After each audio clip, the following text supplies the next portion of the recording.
2020 has been an incredibly intense year. 9 months ago, almost every world economy was at an all-time high and stock markets were soaring. In many countries, unemployment was reasonably low. Of course, for those that were paying attention, there were a few rain clouds on the horizon. Industrial automation was still quietly and steadily eating away at traditional industrial jobs. And the robot revolution, driven by AI and machine learning, as well as some much simpler improvements in office efficiency, was beginning to erode opportunities in many of the sectors that have provided some of the greatest growth over the last 30 years. I've seen it in my own industry of investment banking, as more and more of the work that was once done by analysts and associates and VPs has been taken on by the machines. If the automation of decision making is winning on Wall Street and in the Square Mile and Tokyo and Sydney, then you can safely bet that it's coming for a big slice of most other office roles too.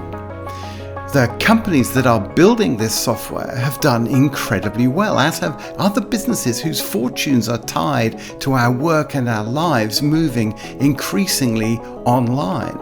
Think of Amazon and Apple and Facebook and Google and Netflix that have changed our leisure time. And companies like Atlassian and Salesforce that make our workplaces much more efficient. And Tesla, which is automating how we drive.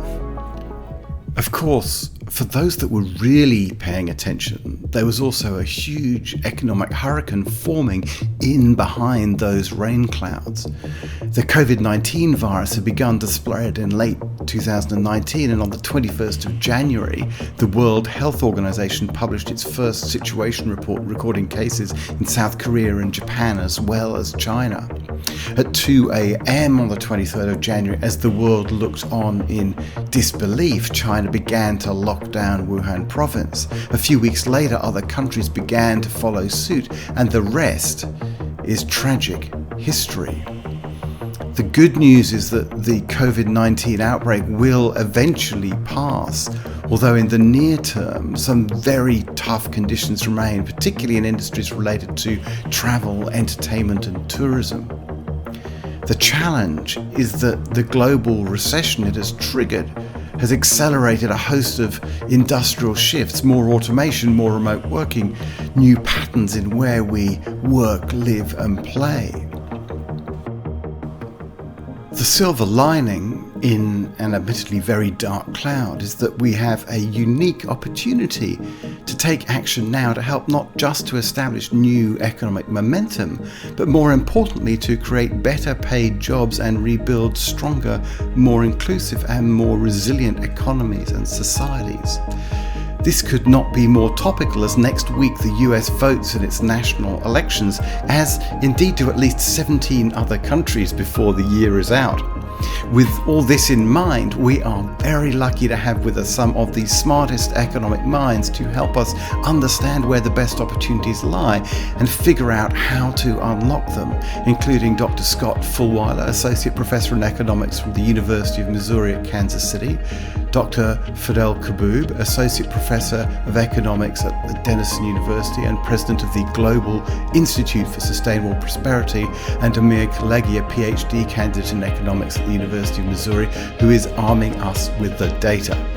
To make all this real, we are thrilled to be joined by Sara Nelson, International President of the Association of Flight Attendants, who represents 50,000 of aviation's first responders, an industry that has been incredibly hard hit by the COVID-19 crisis.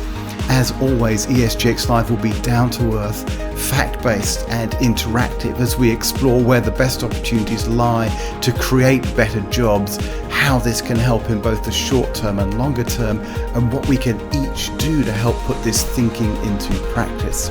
So please do share a link to this event with your friends. You can just point them to live.esgx.org. And if you're watching this on YouTube, then please subscribe to our ESGX channel and use the like button.